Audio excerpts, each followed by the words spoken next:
Hello everyone, सभी मित्रों को मेरा नमस्ते और जय श्री राम।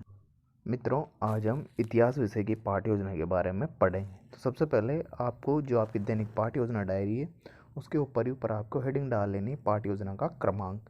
तो ये हो जाएगी आपकी पाठ्य योजना का क्रमांक। उसके पश्चात में आपका जिस विद्यालय में बीएड का प्रशिक्षण प्रोग्राम या इंटर्नशिप प्रोग्राम चल रहा है, बीएड या बीएसटीसी का, तो वो उस विद्यालय का आपको नाम लिख देना है। तो ये हो जाएगा आपका राज्य से मैंने लिखा राजकीय उच्च माध्यमिक विद्यालय पनवाड़। उसके पश्चात में जो भी आपका नाम है छात्र, अध्यापक या अध्यापिका, तो वो आपका नाम आ जाएगा। और जिस कक्षा की आप पाठ्य योजना तैयार कर रहे हैं, तो आज अपन कक्षा 8 की पाठ्य योजना तैयार कर रहे हैं, तो वो कक्षा और जिस विषय, तो आज का जो मैंने पहले ही बता दिया, जो आज का जो अपना विषय है वो है इतिहास विषय, और समय हो जाएगा आपका 30 मिनट। इतिहास विषय में जो आज का आपका प्रकरण है वो है राजा राम मोहन राय।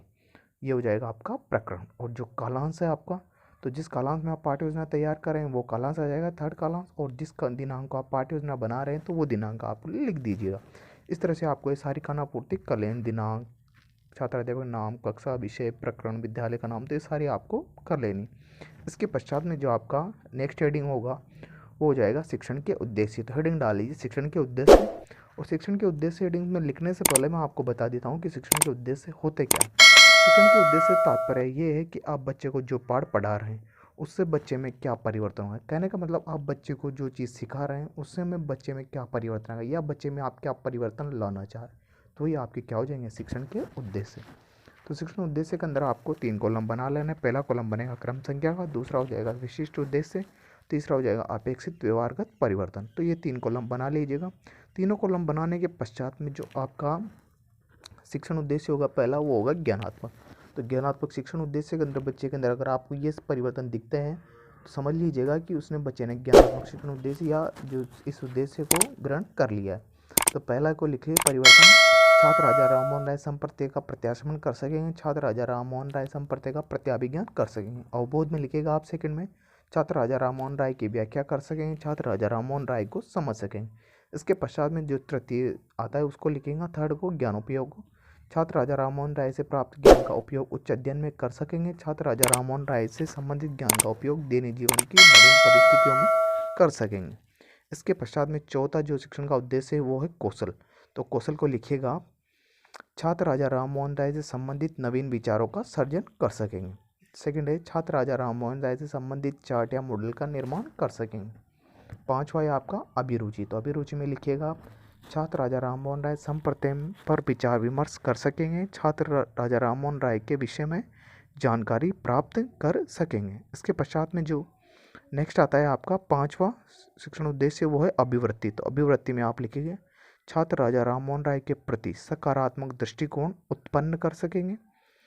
नेक्स्ट है सेकंड, इसमें छात्र राजा राममोहन राय विषय के प्रति वैज्ञानिक दृष्टिकोण का विकास कर सकेंगे। तो इस प्रकार से आपको 6 के 6 शिक्षण उद्देश्य लिख लेना है। ये लिखने के पश्चात में जो आपकी नेक्स्ट हेडिंग होगी वो हो जाएगी आपकी शिक्षण सामग्री। तो शिक्षण सामग्री क्या होती है मैं बता देता हूँ। आपकी जो शिक्षण सामग्री होती है वो छात्र, अध्यापक तो बाद शिक्षक के शिक्षण कराते समय जो जो सामग्री उसकी सहायता करती है तो वो हो जाएगी तो आपकी शिक्षण सामग्री। से चौक हो गया, डस्टर हो गया, संकेतक, चार्ट या मॉडल, ये सारी शिक्षण सामग्री हो जाएगी। तो नेक्स्ट हेडिंग लगाइए पूर्व ज्ञान, और पूर्व ज्ञान लगा के इसमें लिखेगा विद्यार्थी राजा राममोहन राय के संबंध में पूर्व में सामान्य जानकारी रखते हैं। तो ये हो जाएगा आपका पूर्व ज्ञान। इसके पश्चात आप हेडिंग डाल लीजिए प्रस्तावना प्रश्न। हेडिंग लगा लीजिए प्रस्तावना प्रश्न, और इसमें लिखेगा, लिखने से पहले मैं आपको बता देता हूँ जो प्रस्तावना प्रश्न होता क्या है। जो प्रस्तावना प्रश्न है इसके अंदर छात्र अध्यापिका द्वारा बच्चों से प्रश्न किए जाते हैं और बच्चों द्वारा इसके उत्तर दिए जाते हैं। जो प्रस्तावना प्रश्न है उसके अंदर जो प्रश्न कम से कम छात्र अध्यापिका द्वारा 4 प्रश्न पूछे जाएंगे और अधिक से अधिक 6 या 7 प्रश्न इसमें छात्र अध्यापिका पूछ सकती है। तो ये हो जाएंगे आपके प्रस्तावना प्रश्न के बारे में। पहले मैं बता दें जो प्रस्तावना प्रश्न होता है वो किसी भी पाठ्य योजना का सबसे महत्वपूर्ण भाग होता है, क्योंकि जितना अच्छा आपका प्रस्तावना प्रश्न होगा आपकी पाठ्य योजना उतनी अच्छी बन के निकल के आएगी। कहने का मतलब है कि जितने प्रभावपूर्ण आपके प्रस्तावना प्रश्न होंगे उतने ही प्रभावपूर्ण आपकी पाठ्य योजना बन के आएगी। तो कहने का मतलब ये कि सारांश रूप में जो प्रस्तावना प्रश्न होता है वो पाठ्य योजना का सबसे, ये मान लीजिए कि हार्ट ही होता है ये प्रस्तावना प्रश्न। तो इसके अंदर छात्र अध्यापक ने पहला प्रश्न पूछा वो है नरेंद्र मोदी किस देश के प्रधानमंत्री होते हैं। मैं एक बात बोल के आपको एक कॉलम बना लें सारे, तो बच्चे उत्तर दे देंगे कि भारतीय समाज में प्रचलित बुराइयां कौन कौन सी, तो बच्चे उत्तर देंगे सती प्रथा, बाल विवाह, अशिक्षा, ये सारी हो गई। सती प्रथा, अशिक्षिता तथा बाल विवाह को दूर करने वाले समाज सुधारक कौन थे? तो बच्चे उत्तर दे देंगे राजा राम मोहन राय, दयानंद सरस्वती, ईश्वर चंद्र इत्यादि हो जाएंगे। इसके पश्चात में जो चौथा प्रश्न है, छात्र अध्यापक ने पूछा राजा राम मोहन राय के बारे में आप क्या जानते हैं? तो बच्चे इस प्रश्न का उत्तर नहीं दे पाएंगे। तो बच्चों के सामने एक प्रकार से ये समस्या खड़ी हो जाएगी। तो ये समस्यात्मक प्रश्न हो जाएगा एक प्रकार से। तो अब इस समस्या का समाधान छात्र अध्यापिका द्वारा किया जाएगा। तो नेक्स्ट हेडिंग लगा लीजिए उद्देश्य कथन। और उद्देश्य कथन लगा के इसमें लिखिए बच्चों आज हम राजा राम मोहन राय के बारे में विस्तार पूर्वक अध्ययन करेंगे। तो ये हो जाएगा आपका उद्देश्य कथन। इसके पश्चात आपकी जो नेक्स्ट हेडिंग होगी वो हो गया आपका प्रस्तुतिकरण। जो प्रस्तुतिकरण है उसके अंदर छात्र अध्यापिका द्वारा जो आपको पाठ पढ़ाया जा रहा है या जिसके बारे में आप अध्ययन कर रहे हैं उसके बारे में संपूर्ण जानकारी या संपूर्ण प्रस्तुतिकरण इसके में दिया जाएगा। तो इसके अंदर आपको 5 कॉलम बनाने। पहला होगा शिक्षण बिंदु, दूसरा हो जाएगा छात्र अध्यापक क्रिया, तीसरा हो जाएगा छात्र क्रियाएं, चौथा हो जाएगा विधि और पांचवा हो जाएगा श्यामपट्ट कार्य।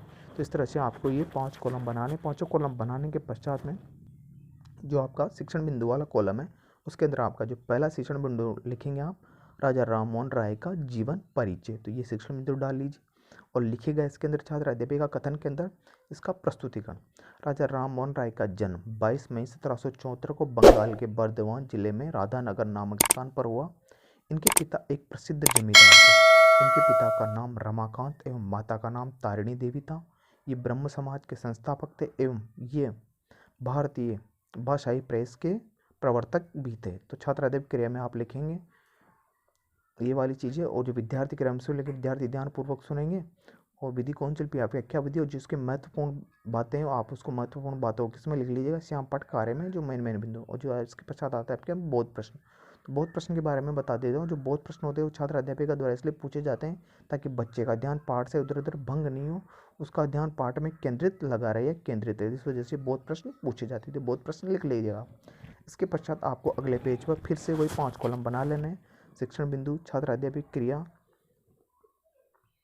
छात्र छात्राएं क्रिया, विधि और श्यामपट्ट कार्य। तो ये कॉलम बनाने। कॉलम बनाने के पश्चात जो आपका शिक्षण बिंदु वाला कॉलम उसमें आप लिखेंगे द्वितीय शिक्षण बिंदु, दूसरा शिक्षण बिंदु शिक्षा एवं साहित्य के क्षेत्र में इन्होंने क्या क्या सुधार किए। तो वो हो जाएगा आपका शिक्षण बिंदु। तो छात्र अध्यापक क्रिया में आप लिखिएगा इसका प्रस्तुतिकरण। राजा राम मोहन राय अंग्रेजी शिक्षा के प्रबल समर्थक थे। उन्होंने भारतवासियों की रूढ़ियों एवं अंधविश्वासों तथा कुरीतियों को दूर करने के लिए अंग्रेजी शिक्षा के अध्ययन पर बल दिया। साहित्य के क्षेत्र में भी राजा राम मोहन राय के देन उल्लेखनीय है। तो इन्होंने जो जो सुधार किए या प्रयास किए तो वो सारी चीज़ें मैंने इसमें दर्शा दी। इसके पश्चात आप विद्यार्थी क्रिया में आप लिखेंगे विद्यार्थी ध्यानपूर्वक सुनेंगे और जो आपकी कौन सी विधि चल रही है व्याख्या विधि, तो व्याख्या विधि भी उसमें लिख दीजिए। सारी चीज़ों के बारे में कुरीतियों को दूर किया वगैरह वगैरह सारी चीज़ें आप लिख दीजिए। ये सारी चीज़ें मैंने इसमें लिखी है।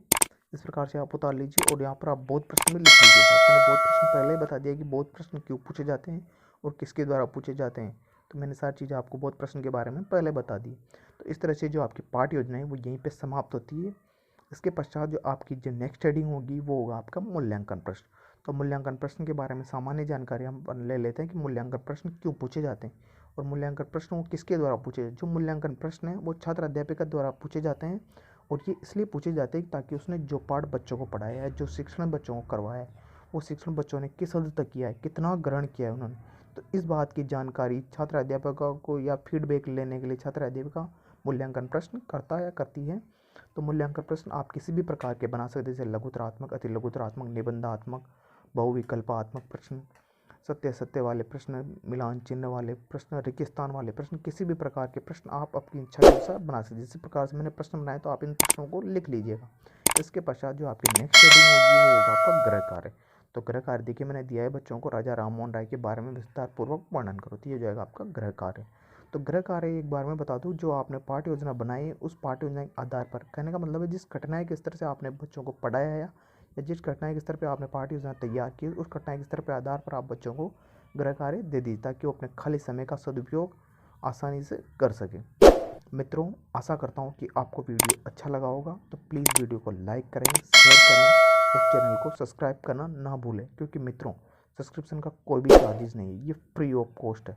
तो प्लीज़ मित्रों चैनल को सब्सक्राइब जरूर करें और जो घंटी वाला आइकन है उसको प्रेस कर लें ताकि जब भी वीडियो या कोई भी नोटिफिकेशन या सूचना डले तो आपको नोटिफिकेशन सबसे पहले मिले। Thanks for watching.